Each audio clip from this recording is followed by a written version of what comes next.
Bonjour à toutes et à tous, je suis très heureuse de vous retrouver, j'espère déjà que vous allez bien.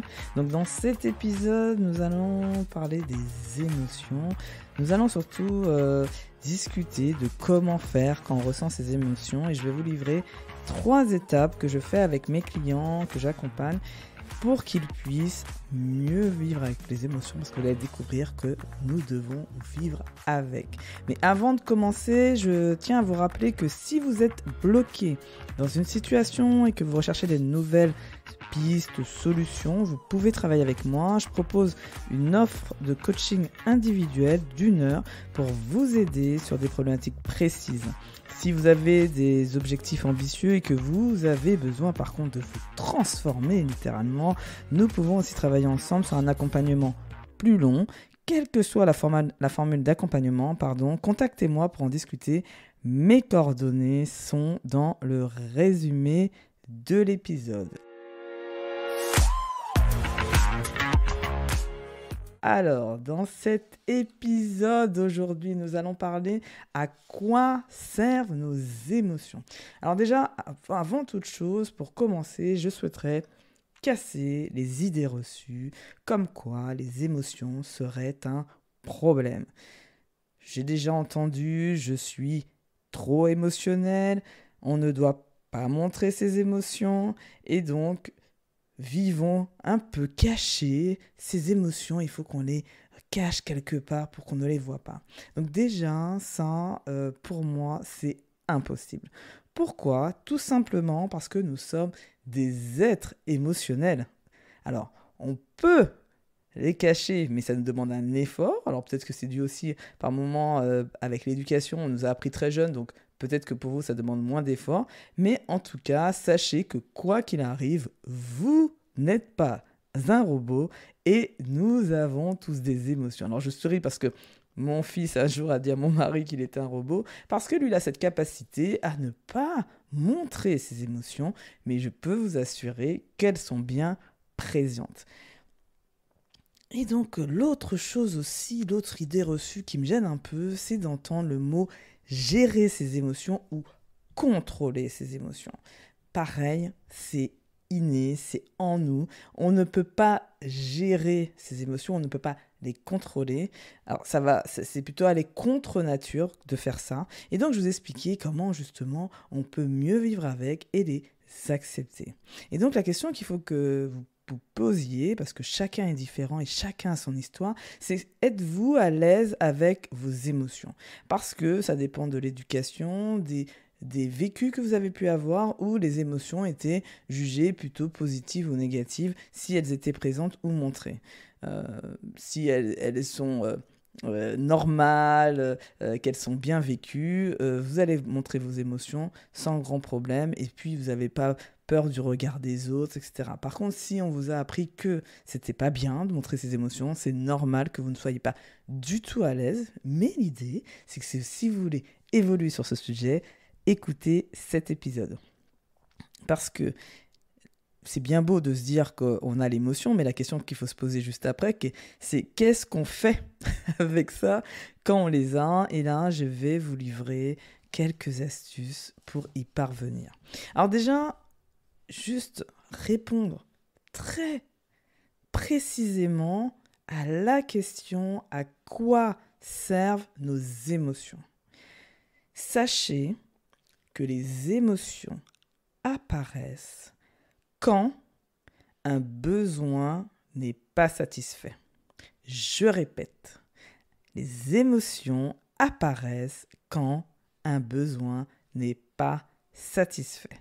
Donc, déjà, ça donne une piste de réflexion pour savoir à quel moment mes émotions arrivent. Donc, je pense que vous avez plein de besoins dans votre vie, donc forcément, tous ne sont pas comblés. On peut avoir des émotions du type frustration, on peut avoir plein d'émotions qui nous font dire que nos besoins ne sont pas satisfaits.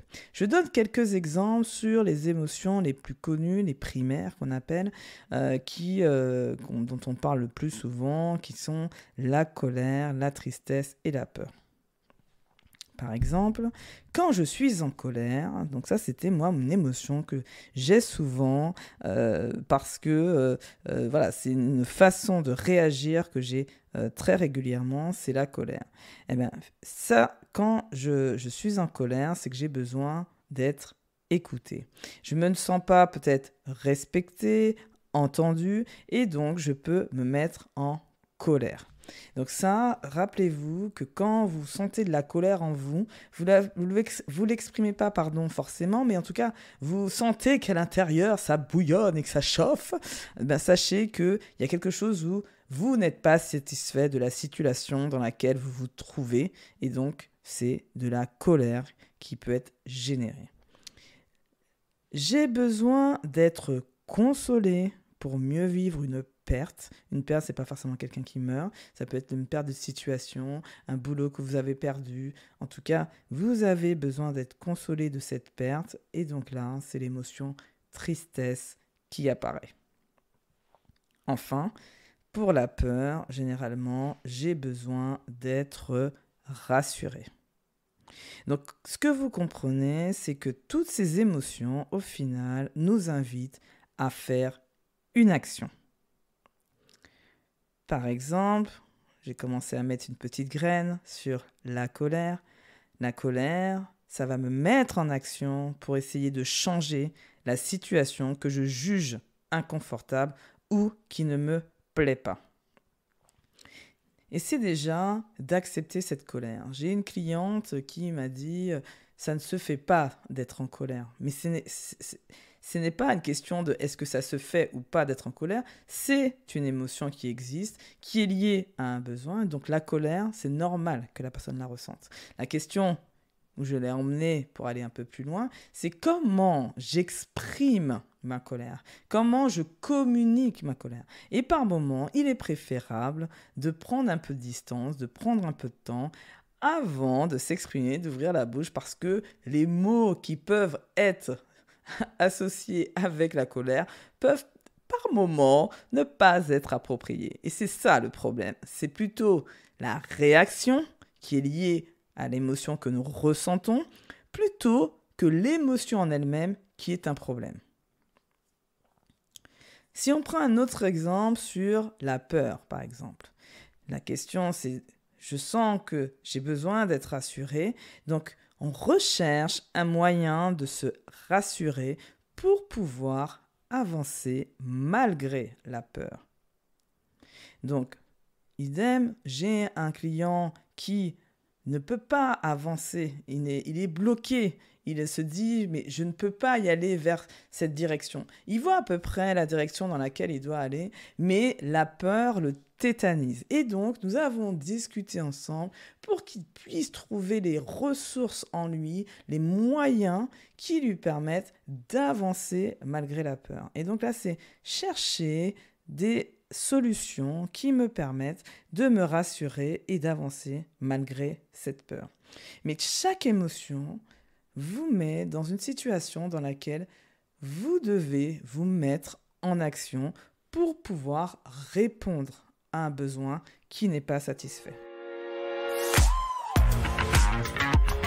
Alors comment ça se passe avec mes clients ? Généralement, je fais à peu près 3 étapes. Bien évidemment, j'essaie de faire quelque chose de synthétique puisque ça dépend des situations, ça dépend du client, tout est personnalisé dans mes accompagnements individuels.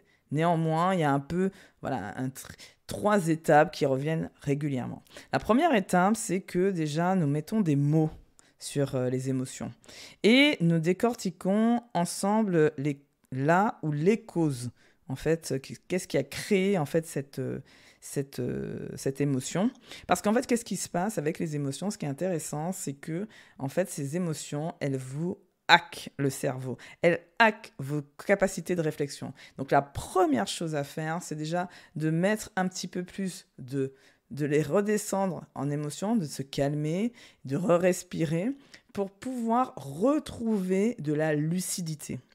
Tant que vous avez les émotions qui sont hautes et qui sont en train de vous hacker le cerveau, tant que vous n'aurez pas suffisamment de lucidité pour trouver les actions à mettre en place pour avancer ou sortir de la situation qui ne vous plaît pas.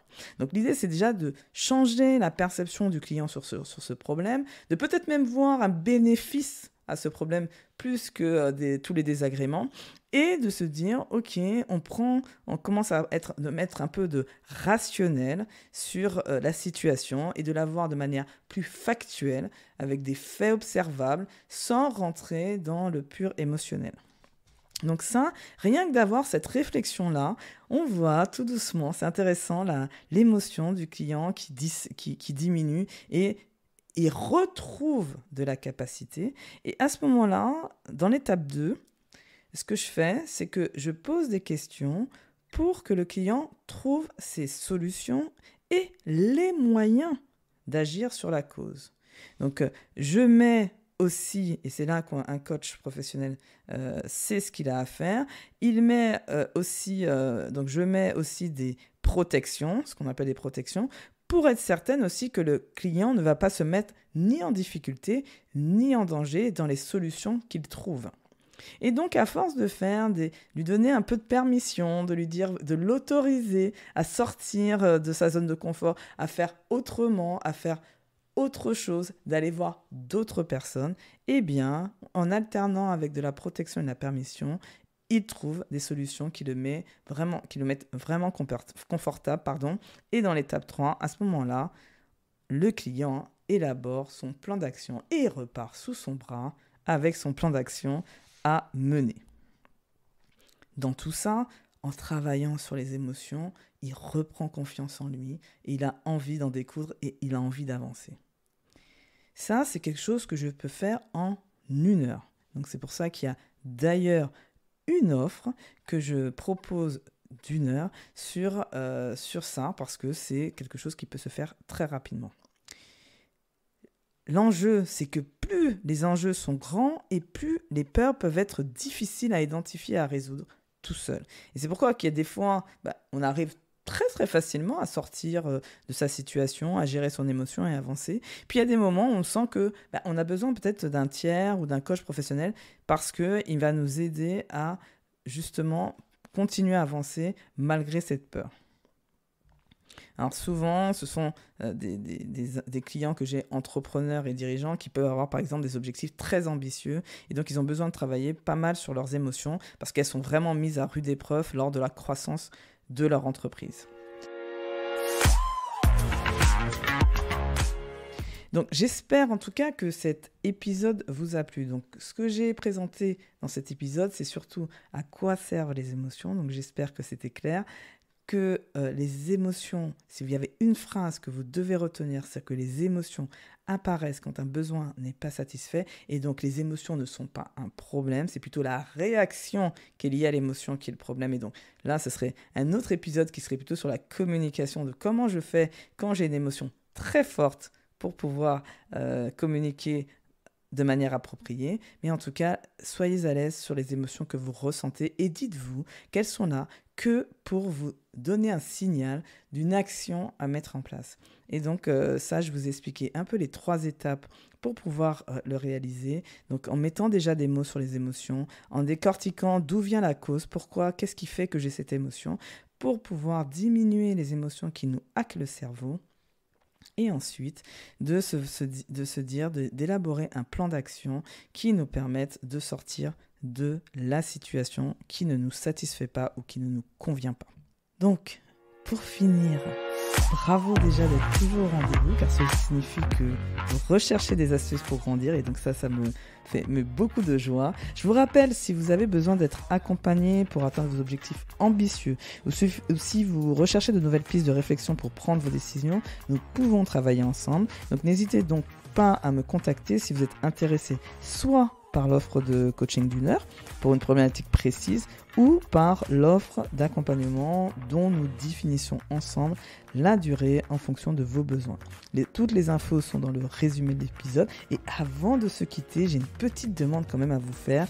Pour ceux qui écoutent sur Apple Podcasts ou Spotify, pourriez-vous, s'il vous plaît, laisser une note et un commentaire sur Apple Podcasts, et pour les autres, transférer à un ami l'épisode s'il vous a plu. Cela m'aidera beaucoup et surtout me mettra en joie. Surtout, prenez soin de vous et à la semaine prochaine.